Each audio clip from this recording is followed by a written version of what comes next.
Bonjour à tous, voici le corrigé des exercices 8 et début de l'exercice 9 sur les fractions.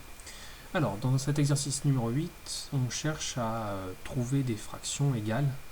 Donc, ce qui est très important, c'est de comprendre que pour obtenir des fractions égales, il faut forcément multiplier ou diviser votre numérateur et votre dénominateur par un même nombre qui n'est pas 0. D'accord? Je vous donne un exemple très simple. Si je prends la fraction 1 demi, d'accord? Un demi, c'est comme si vous aviez donc un gâteau, vous le coupez en deux et vous mangez une part sur les doigts. Eh bien, c'est exactement la même chose que si vous en avez 4 parts et vous en mangez 2 parts. D'accord? Pourquoi? Parce que pour passer de 1 demi à 2 quarts, j'ai tout simplement multiplié par 2 le nombre de parts, mais également par 2 le nombre de parts mangées. Voilà comment ça fonctionne. Dans la première ligne, le A, je veux passer de 7 onzièmes à une fraction en 22e. Donc on peut remarquer que pour passer de 11 à 22, j'ai donc multiplié par 2.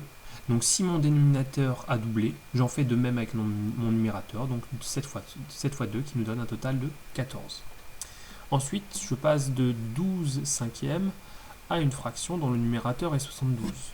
Donc pour passer de 12 à 72, il faut en fait multiplier par 6. J'en fais donc de même avec mon dénominateur, 5 fois 6 égale 30. Donc voilà pourquoi 12 cinquièmes égale 72 trentièmes. Ensuite, donc les fractions ici sont mises dans l'autre sens, mais vous pouvez, si vous souhaitez, bien sûr inverser pour plus de facilité. Donc je passe de 7 neuvièmes à une fraction en 63e. Donc pour passer de 7 à 63, j'ai fait x 9. J'en fais donc de même au numérateur, 9 fois 9, qui nous donne un total de 81. Pour passer de 13 demi à une fraction en dixième, eh bien j'ai multiplié par 5 pour passer de mes demi à mes dixièmes. Je fais de même avec mon numérateur, 13 fois 5 me donne un total de 65. Deuxième ligne, je passe de 8 neuvièmes donc, à une fraction dont le numérateur vaut 32. 8 fois 4 égale 32, donc en bas, 9 fois 4 égale 36. Je passe de 10 onzièmes à une fraction dont le numérateur est 70, et bien tout simplement 10 fois 7 égale 70, donc en bas 11 fois 7 égale 77. La suivante, cette fois-ci je passe de 36 42e à une fraction dont le numérateur est 6. Cette fois-ci vous pouvez voir que mon numérateur a diminué, donc cette fois-ci c'est une division que l'on va faire. J'ai donc divisé par 6 pour passer de 36 à 6. J'en fais donc de même, 42 divisé par 6 me donne un total de 7. La suivante c'est la même chose, on a une diminution, donc une division ici, pour passer de 72 à 9, à 8, on a divisé par 9. J'en fais de même au numérateur, 81 divisé par 9 nous donne 9. 15 32e pour passer à une fraction avec 30 au numérateur, eh bien on a tout simplement doublé le numérateur, donc je double le dénominateur, ce qui nous donne un total de 64. Je passe de 54 63e à une fraction en 7e, donc mon dénominateur a diminué, c'est donc une division. Et pour passer de 63 à 7, j'ai divisé par 9. J'en fais donc de même au numérateur, 54 divisé par 9 nous donne un total de 6.